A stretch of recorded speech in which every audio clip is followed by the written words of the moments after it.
Hello everyone, today we are going to talk about a fundamental topic in microbiology, cultural media.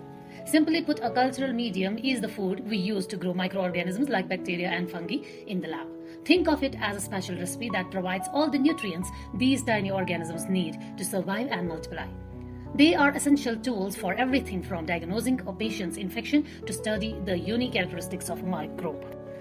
To get a culture started, we need to understand two key terms. First, there is the inoculum. This is our seed, that material that contains the microbes we want to grow. It could be a swab from a patient, a sample from the environment, or a bit from an existing culture. The second term is inoculation. This is the process of carefully transferring that seed into our sterile culture medium. It is a crucial step that requires a lot of care to make sure we don't accidentally introduce any unwanted microbes which would ruin our experiment. The three types of cultures. In the lab, we work with three main types of cultures. A pure culture contains only one species of microbes. This is what we strive for when we want to study a specific organism in detail. A mixed culture, on the other hand, contains multiple species growing together, just as they would in nature. Finally, a contaminated culture is when a pure culture is accidentally introduced to a foreign, unwanted microbes. It is the one we want to avoid.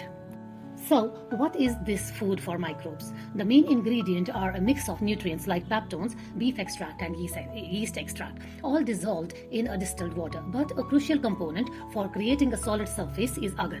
Agar is a unique substance from red algae.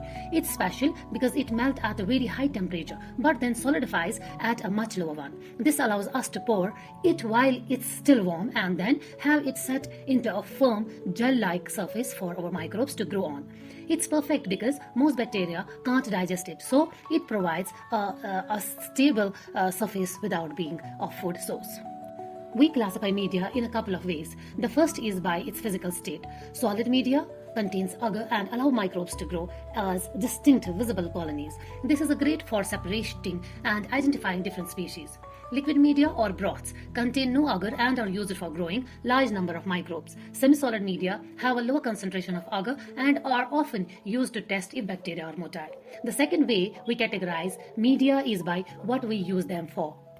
Basal media are simple, all-purpose. Enriched media have extra nutrients added to them to help more difficult to grow microbes thrive.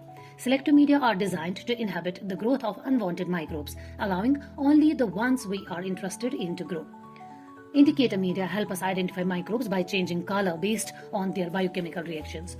Next is enriched media. A liquid selective media favors the growth of desired microbes, increasing its number to a detectable level, used for pathogens present in small quantities, for example, slant broth for salmonella. We also have transparent media, which are used to keep a sample viable while it's being transported to the lab. Moving to aerobic versus anaerobic media. Finally, we choose media based on the microbe's oxygen needs. Aerobic media are for organisms that need oxygen to survive. These are typically prepared in a way that allows for maximum oxygen exposure. Anaerobic media, on the other hand, are for microbes that cannot tolerate oxygen. These media are specially formulated to remove oxygen, often by adding special chemical agent to the mix. In summary, culture media are indispensable in microbiology. We use them for a variety of critical tasks, including diagnosing infections, isolating a single species from a mixed sample, and testing which antibiotic will be effective against a particular microbe. They are the essential tools that allows us to study and understand the microbial world. That was all about today's presentation. Thanks for watching.